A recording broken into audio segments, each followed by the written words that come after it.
Welcome back, everyone. Today I bring you a game against a very interesting opponent.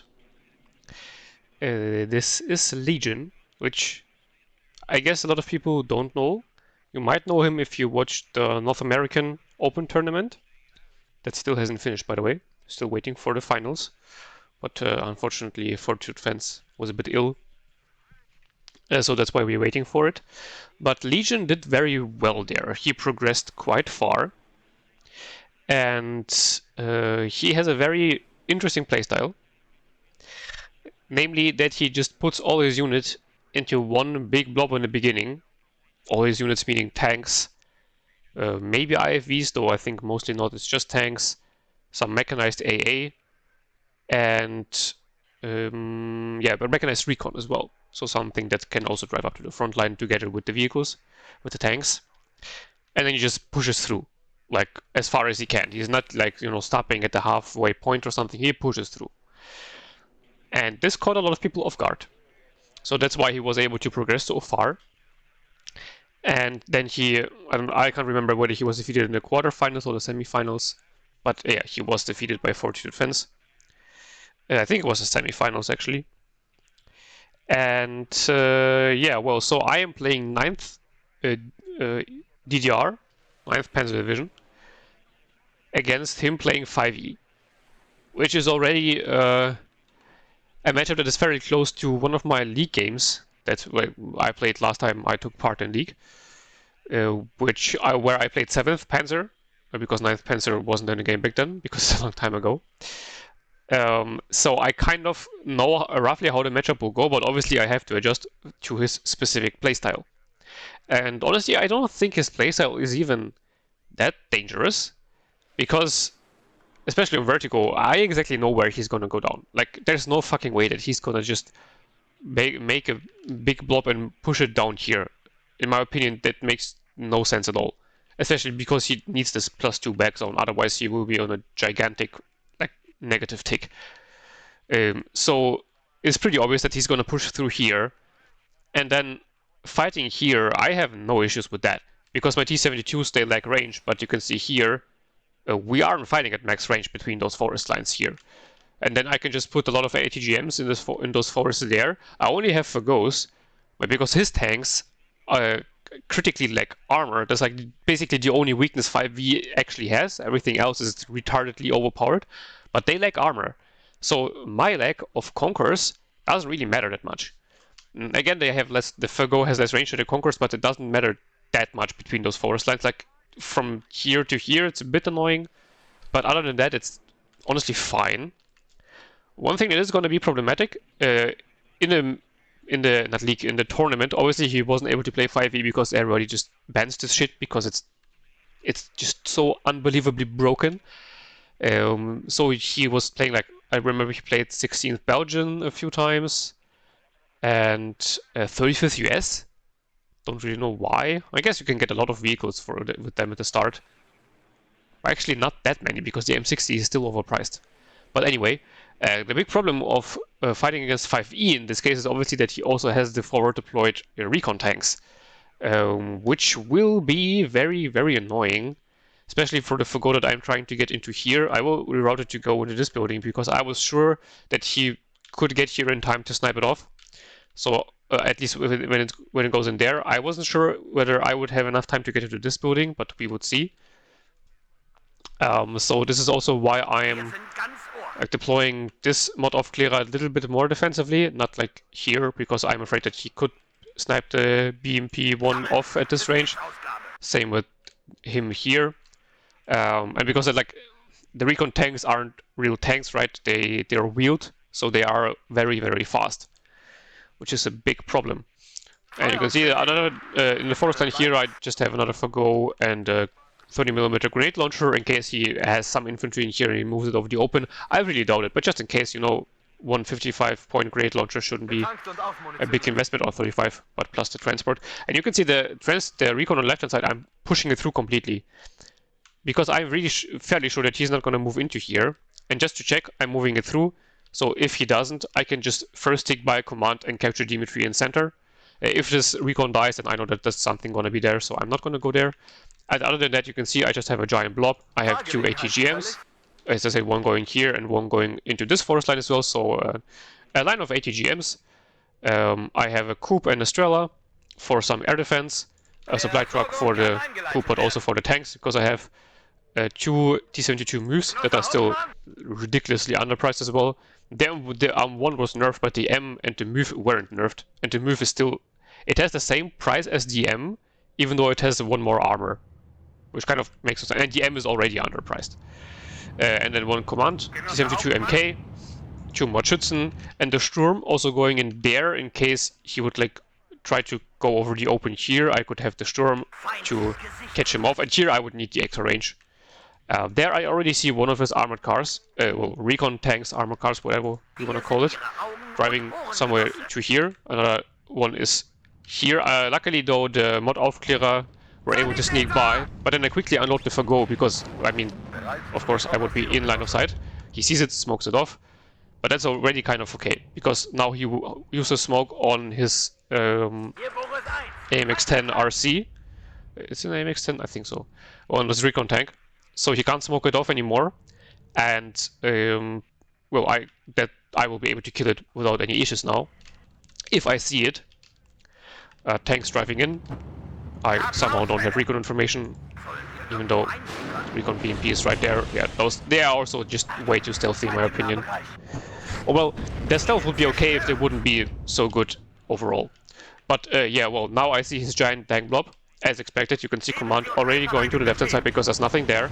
And this looks scary, but I mean, I have 3 ATGMs here. The Sturm here died to his AMX in here.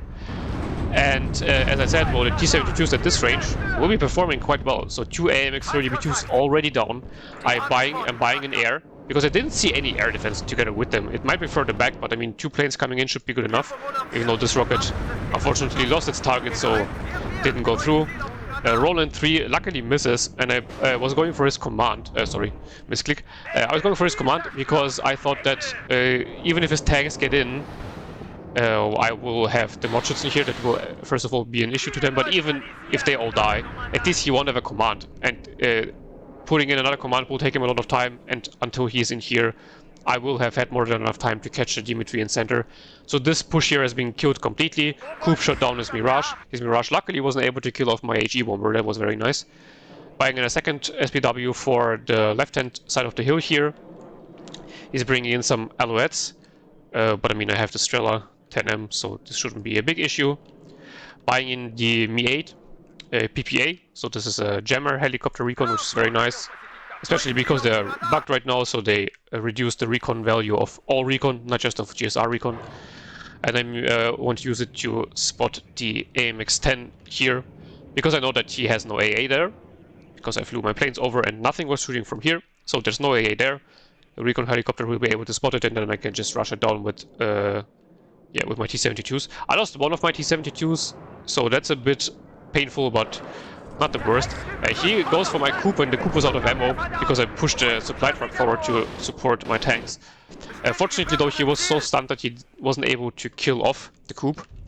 So I'm pushing it forward to this forest line here, because obviously he knows the position, so he might go in again, or artillery read, or whatever. Killing off the recon helicopter with the rocket SU-22. I didn't see any targets, so I might as well use it to just gun run the helicopter. And yeah, now it's just a question of waiting until my reinforcements come in, because I'm not exactly sure how much he still has left. I know that I killed a lot, but not exactly how much I killed. And another bomber comes in, and unfortunately he knows where the Coop is, because the Surblinde spotted it going into the forest line. So that was a bit painful, and the Coop was like at 99% reloading its missile. It was very, very painful, but you know, it do be like that sometimes. He also escapes. Strela 10M shoots down the Gazelle though, which could have been very, very annoying. Yeah, that's exactly the reason why I brought in the Strela 10M early on. I wanted to have a Coop for air defense and the Strela 10M, or like air defense against planes specifically, and then the Strela 10M against his Horde 2s. Because, yeah, I definitely learned my lesson. The last time I played against this light helicopters, which has been quite some time ago. But in general, it just happens fairly often to me that I push forward my armored push too aggressively without enough anti-helicopter AA.